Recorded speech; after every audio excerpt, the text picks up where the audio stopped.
So Anjan Kumar Yadav గారు మీరేమో వైపు కృతజ్ఞత సభలంటూ ముఖ్యమంత్రి గారికి అంత మీటింగ్లు ఏర్పాటు చేసుకుంటున్నారు, మరోవైపు ఏమో ఇక ప్రతిపక్షాలు ఇవి తప్పు లెక్కలు కాకి లెక్కలు అంటూ విమర్శలు చేస్తూ ఉన్నాయి. సో ఏది వాస్తవం? ప్రతిపక్షాలు ఎప్పుడన్నా కాంగ్రెస్ మంచి పని చేస్తే మంచి పని చేసింది అన్నారా? ఇప్పటి నుంచి కాదు, స్వాతంత్రం వచ్చిన కాడి నుంచి ఈరోజు యావత్ భారతదేశంలో రాహుల్ గాంధీ గంట పదంగా కులగణన జరగాలి, ఎంతమంది ఎంత పాపులేషన్ ఉందో అంత భాగస్వాములు చేయాలి వాళ్ళకి అన్నిట్లలో కూడా అని చెప్తుండు. అది ఏదైనా మైకల్లాల్లో కూడా ఉన్నాడా బీజేపీలో చెప్పమని ఈ మాట, బీసీల కులగణన చేస్తామని చెప్పమని. ఇప్పుడు ఇదే కిషన్ రెడ్డి కానీ బండి సంజయ్ కానీ చెప్పమని కులగణన. రాహుల్ గాంధీ నిండు పార్లమెంట్ సభలలో 2-3 సార్లు చెప్పిండా తెలంగాణలో కులగణన జరుగుతుంది మా రాష్ట్ర తెలంగాణలో అని చెప్పిండు కదా. అది చేస్తుంది. మీరు తప్పులు ఉన్నాయి ఒప్పులు ఉన్నాయని ఫస్ట్ మీరు చేసిండ్రా ఇంతవరకు? ఆ రోజులలో వీపీ సింగ్ మండల కమిషన్ గగ్గోళ్ళు పెట్టి దాన్ని ఎక్కడక్కడ కాంచి పడేసారు. ఈరోజు మంచి చిత్తశుద్ధితో చేస్తున్న దాన్ని కూడా అడ్డంకులు సృష్టిస్తున్నారు ఈ ప్రతిపక్షాలు. ఎప్పుడు వాళ్ళు కొనియాడిన మంచి చేస్తున్నామని.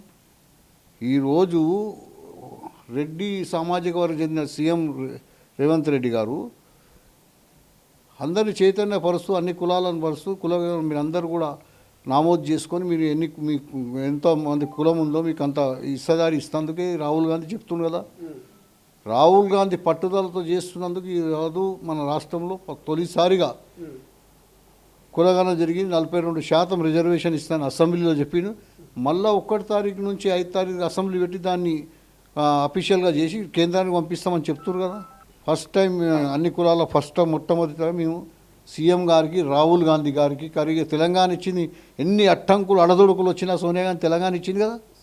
అదేవిధంగా ఇవాళ రాహుల్ గాంధీ ముక్కు తిప్పలు పెట్టి కన్నమ్మ బాధలు పెడుతున్నా ఇంత బీసీ కులగణన జరగాలని చెప్తుండు కదా. ఎవడున్నాడు ఆ మైకల మగోడైతే చెప్పమనండి. నేను నా సవాల్ ఇస్తున్నా, కులగణన చేయమని చెప్పు. తప్పులు తర్వాత ఒక్క మాట ప్రధానమంత్రి మోదీతో చెప్పి మనం కులగణన చేస్తాం మేము కూడా అని. ఎవరి దమ్ము లేదు ధైర్యం లేదు, కానీ చేసిన దానికి ఒటంకులు రకాలు చెప్పుకుంటే మాట్లాడుతాడు. కానీ కవిత కాకి లెక్కలు చేసేది ప్రధానంగా కాంగ్రెస్ ఓట్ల కోసమే ఈ రకమైనటువంటి లెక్కలు చేసి బీసీలను తగ్గిస్తున్నారు, ఓసీలను పెంచుతున్నారు రాష్ట్రంలో చెప్తా ఉన్నారు. బీసీలు అలా కులగణన చేసింది కదా, సకల జన సమ్మె చేసి బయట పెట్టి రాళ్ళు. ఎన్ని కులం యాదవులు ఎంత ఉందని చెప్పరా? ఇవాళ టాప్లో యాదవులు ఉన్నదని చూపించిందా ఒక్కసారి అన్న చెప్పిర్రా? ఎన్ని పదవులు ఉన్నారు ఇంట్లో? యాదవులు ఎంతమంది మంత్రులు ఉన్నారు, వాళ్ళ ఇంట్లో ఎంతమంది మంది ఉన్నారు? కేసీఆర్, కేటీఆర్, హరీష్ రావు, ఇంకోళ్ళ మా సడ్డకుని కొడుకు రాజ్యసభ అన్ని ఆమె ఎమ్మెల్సీ ఏకైనా వచ్చి వాళ్ళ ఇంట్లో. అలా శాతం ఎంత ఉంది? 1% లేని వెలమలు ఇలా ఉన్నారు. యాదవులు ఇలా ఎంతమంది ఉన్నారు? 25 లక్షల మంది యాదవులు ఉంటే మా గురించి మాట్లాడతారు వాళ్ళు. నేను అనేది ఏది ఉన్నా అన్ని కులాలకు న్యాయం జరగాలని. ఎక్కువ కులం కాదు, అన్ని బీసీలు అన్ని వర్గాలు. రాహుల్ గాంధీ గారి న్యాయంగా చేసి మీరు అందులో నామోదే చేసుకోలే. మీరు మీ ఇంటికి వస్తే మీ ఇంట్లో మీరు ఎన్రోల్మెంటే చేయలేదు, నామోదు చేసుకురా కులగణన. సకల జన సమ్మె అని అంత దేశం మొత్తం పిలిపించి చేసి ఒక్క దినంలో దాన్ని బయట పెట్టలేదు. మళ్ళీ ఏ కులం ఎంత అని చెప్పిర్రా? మళ్ళీ ఎట్లా అన్యాయం జరుగుతుంది అంటది ఆమె? ఎట్లా అంటది?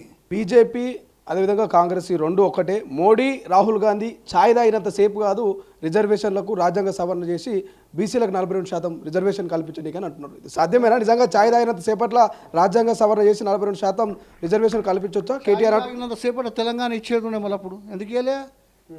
ఒక్క ఓటు 2 రాష్ట్రాలు అన్నది కదా. నాగ్పూర్ రిజర్వేషన్ ఇచ్చిర్రా? మళ్ళా ఎన్నిసార్లు ప్రయత్నాలు చేయలే?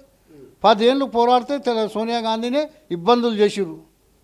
అయినా అన్ని దడుకు ఆ రాష్ట్రం పోయింది. అలా అయినా ఇచ్చిందా? సాక్రిఫై చేసి తెలంగాణ ఇచ్చి తెలంగాణ తెలుగు ప్రజలకు న్యాయం చేసి సోనియా గాంధీ కుటుంబం.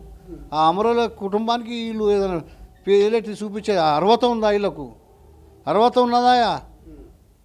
ఇందిరాగాంధీ చచ్చిపోయిన దేశం గురించి తునాతునకలైన Rajiv Gandhi. What is this? ఏం మాట్లాడుతున్నారు వాళ్ళు?